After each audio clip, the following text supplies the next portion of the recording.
Hello there, Evie here. Today we're checking out the SilverStone AR10-115XS, a very small 3U server compliant tower cooler, CPU tower cooler, CPU cooler in a tower style. Not a downdraft cooler, but it's a very small one regardless. A couple of fun facts to know: it's 79mm tall, it has a 70mm wide fan, which spins up to 4,000 RPM, which is fantastic in itself. I'll go through these in the video as well. And that is the size of the box for the AR10-115XS. For upcoming case reviews we're doing a lot of case reviews. Here is a sort of visualization of all the case reviews, coolers that we're going to be testing over the upcoming months. Should be all done within the next 2 or so months. I will be trying to slot in some case reviews in between there to keep things a bit fresh.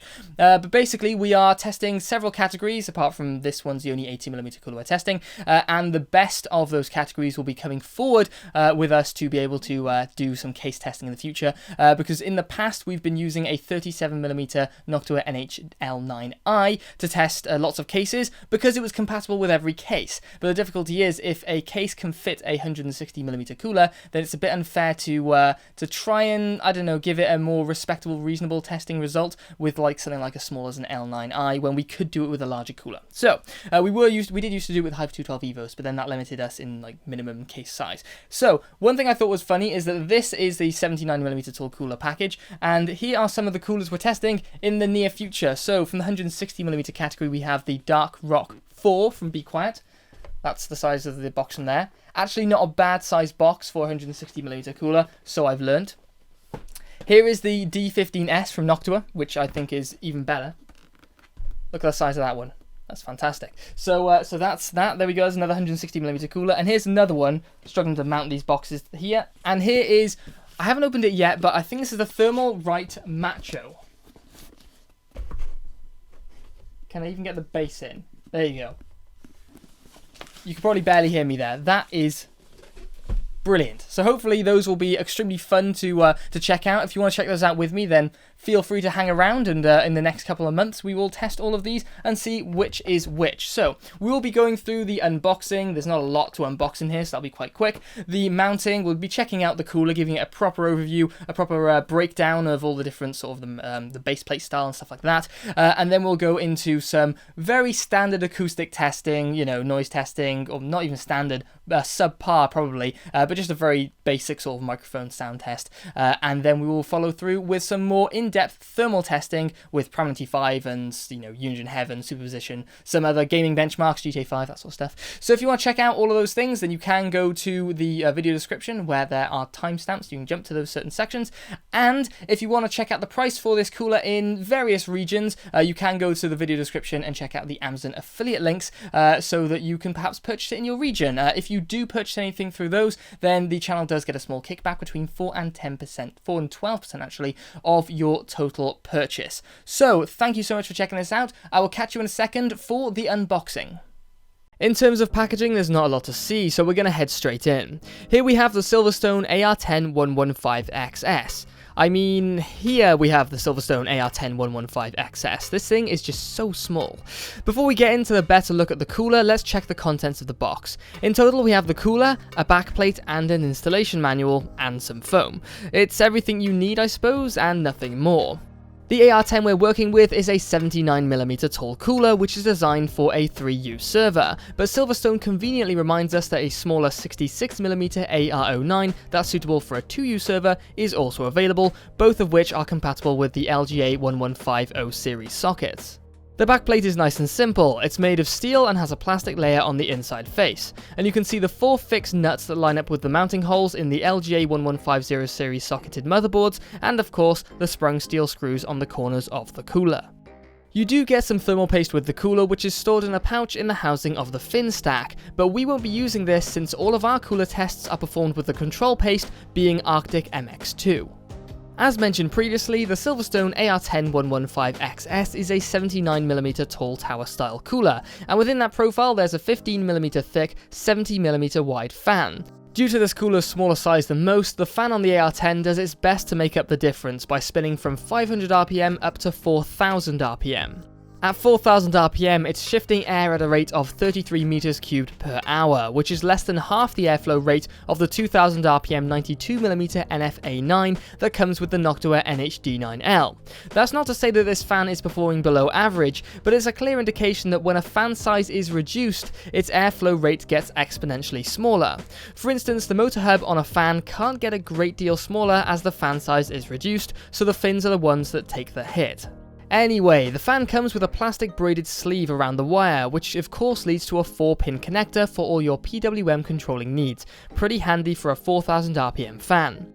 The fin housing is formed out of a single piece of aluminium, and to the top are a couple of protruding sections. These sections accommodate the tips of the heat pipes, which will play a large part in bracing the structure of the cooler. An interesting detail is the curved shape of the fins down the stack. I presume this has a positive impact on storing heat more specifically around the heat pipes, but I'm wondering if the housing could have been cut to suit the fins, or the fins cut to suit the housing. Just a minor query, I'm no thermal engineer, either way it looks pretty good. Forming a U-shape, the heat pipes run underneath an aluminium bracket at the bottom to form a base plate. It's a rather crude way of doing it, but it's out of the way, and besides, this cooler clearly is designed for utility over aesthetics, although it doesn't look half bad. Either way, I can give it a break here. The base plate itself is temporarily covered with a sticker, which can crudely be removed with a poor fade. But you can see that some inefficiencies of the base plate could come from the comparatively thick aluminium sections between the copper heat pipes. A side shot is always a great way of inspecting the connection between the heat pipes and the bracket. Where you can see dark areas and lines between the bracket and the heat pipes is where thermal paste will collect. Ideally we wouldn't see any ridges, but it's one of those challenges or even budget constraints of creating a product like this. The manufacturing process to iron these creases out would likely outweigh the benefit from doing so. And finally, before we install this, the aluminium housing over the fins is connected to the aluminium heat pipe bracket, which also supports the steel legs. It's great to see a neat little junction like this that links together so nicely. So that's it for the overview, so far so good. Now onto the installation. We'll start off by taking a closer look at that backplate to reassure some viewers. Although the backplate is painted steel, that's clearly not going to prevent a short, but there is a pre-applied plastic cover adhesively fixed to the backplate. It's reasonably thick, so it shouldn't get pierced by a couple of sharp legs of a motherboard component. As for the actual installation, the backplate can be simply slotted through the motherboard from the back, but to make everything a little easier, I'm employing some blue tack to help hold it in place while I get around to fixing the cooler. I've been careful to stick it to parts that don't have components' legs sticking out just to be on the safe side. Round the front, we can apply a nice and healthy amount of thermal paste. I've been able to avoid complaints about the amount of thermal paste I use by explaining that we don't know how this mounting solution will work, so to make sure there's full coverage, we put more than enough on, and any excess will be squeezed out of the sides. We'll check how the spread went just before we go over thermal results. To fix the cooler to the backplate, we just need to tighten the screws into the 4 fixed nuts evenly until it's as tight as it can get, keeping in mind that there is a travel limiter on the screws. These screws took quite a while longer to tighten than most of the coolers I've used, but the whole installation process was quite simple, and they're not poking out of the back, so it would be wrong of me to complain too much. So all that's left to do is to hook it up to the CPU fan header, replace the RAM, and check out the finished article in situ, and then we can check out some thermal testing results.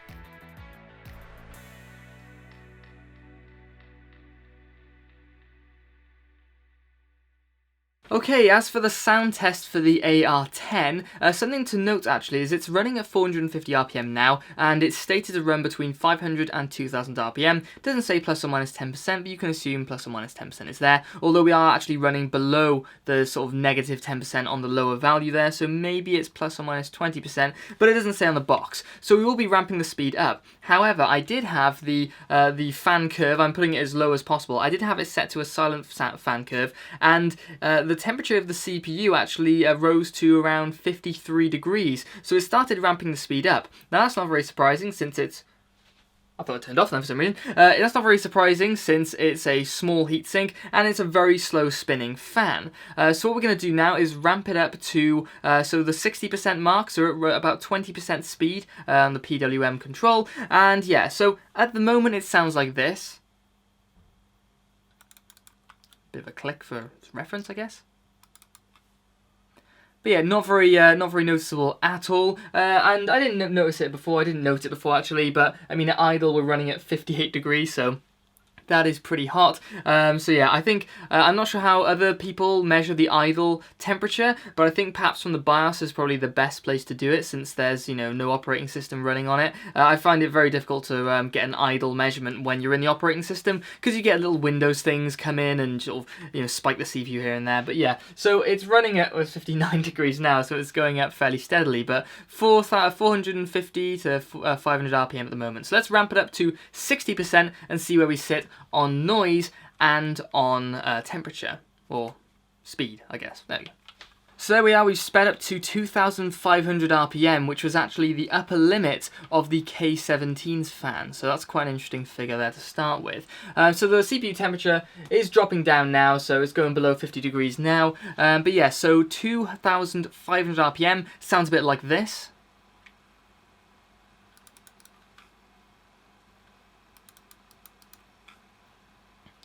So it's kicking up a little bit of noise now, and perhaps this might be uncomfortable in an open test scenario if you're just typing up a Word document or something, but in a case, you know, bearable. It's actually bringing the temperature down, you know, towards 45 degrees Celsius, so that's not too bad. Let's ramp it up to the full 100%, 4,000 RPM, see where it actually sits on that top level of speed, and what it sounds like.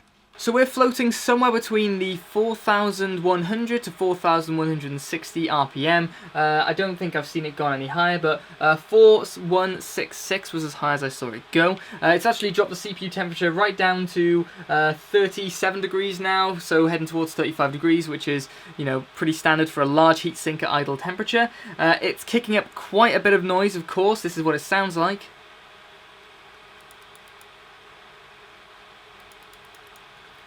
So you can see why it would be more suited perhaps to a server application, but to me this sounds, at least from what I can hear now, to be quite a bit quieter than the K17, so I'm not sure if that means anything to anyone, but yeah, this is only a small 70mm fan though, so even though it's running at 4,000 RPM, it's actually not shifting anywhere near as much air. It's about half as much air as the Noctua 92mm 25mm thick fan. So quite interesting. So let's get into some thermal testing, and we'll then compile all the results together and see how everything turned out. Normally I'd jump to a B-roll segment here to take a good look at the cooler, but instead we're going to forego a B-roll segment for this cooler since we've already taken quite a good look at it, and it's a segment that most people don't seem all that interested in. Cases yes, coolers no. Instead, here's a shot of the Prime 95 small FFT's 10-minute test that I don't normally show. So we're pinned at 100% usage on the 6700K, and it's sitting at around 74 degrees Celsius. And considering we're using a 91 watt TDP CPU, it's nice to present how that 91 watt figure isn't necessarily true of, say, a torture test like Prime 95. We're floating at around the 110 watt mark, and in more elaborate tests, the 6700K will see 125 watts. The power dip there corresponded to the GPU kicking up a fuss for a second. Anyway, on to the results. Just before we go over the results, I always generally forget something here. I want to go over the thermal paste application. So removing the cooler was just as difficult as putting it on. It takes quite a lot of time to get these screws all out, but I did find it a little challenging to get the cooler off right at the end where you've got the back plate coming off. I'd recommend putting some blue tack to the rear just to cover yourself there. The AR10's thermal application really wasn't that bad and didn't suffer at all like the K17 did with regards to the gaps between the heat pipes and the heat pipe brackets. So not too bad. Now we can get onto the thermal test results. Before we run through all the test results, here's a quick breakdown of the graph structure. The graph is in order of cooler height in millimeters, which is represented by the purple bars, so largest at the bottom and smallest at the top. CPU temperature is in degrees Celsius and is logged in a delta T format, which is represented by the blue bars. The delta T format means the temperature of the room is subtracted from the temperature of the component, and allows us to more easily compare the temperature results from cooler to cooler. The small dotted blue line is the CPU trend line, which gives us a good insight as to how well a cooler is doing on average with all other coolers. It's a nice little addition for quick analysis, and the AR10 does a great job of bridging the 65mm L9X65 to the 110mm K17 and D9L. And once we've gone past the Prime 95 test, you'll see a grey bar that represents frames per second in various benchmarks. And speaking of Prime 95, the AR10 met the trend line at just over 53 degrees Celsius delta T. This is just 1.5 degrees ahead of the 14mm smaller L9X65. This is really interesting since the L9X65 is a downdraft style cooler, but this doesn't take into account the case clearance you would require to match this performance inside a case. And compared to the 31mm taller K17, the AR10 is nearly 6 degrees Celsius hotter, which doesn't seem like a big jump. But considering the L9i at the top is 6 degrees hotter than the AR10 with a height difference of 42mm, 11 degrees more than the difference between the AR10 and the K17, you could say that the AR10 isn't performing quite so well. But perhaps this is hitting the limits of a tower style cooler, and the AR10 is notably designed for a limited height 3U server, but so are the taller K17 and NH-D9L coolers. Okay, that's enough about Prime 95, let's check out some benchmarks. Skipping past the graphical test results of Firestrike, pause if you want to interrogate them, we're heading straight to the physics test results. Here we find a nearly 4 degrees Celsius increase in temperature from the K17, and similar to the Prime 95 results, a decrease in 1.5 degrees C from the smaller L9X65 top-down cooler. The combined test result shows a gap increase in favour of the AR10. This positions it nearly 4 degrees C hotter than the K17 and just over 3 degrees Celsius cooler than the L9X65. Things get a little interesting with Unison Heaven. This benchmark is very much GPU intensive with very little input from the CPU. This begs the question, why bother to test it? Well, it's sometimes useful to know how the low load thermal performance turns out, and you can see here that the AR10 is nearly level with the K17 and D9L in this regard. But by adding a little more CPU usage in Unison superposition, it sees the AR10 maintain a CPU delta T of 23.4 degrees Celsius, where the other coolers see all-round improvements.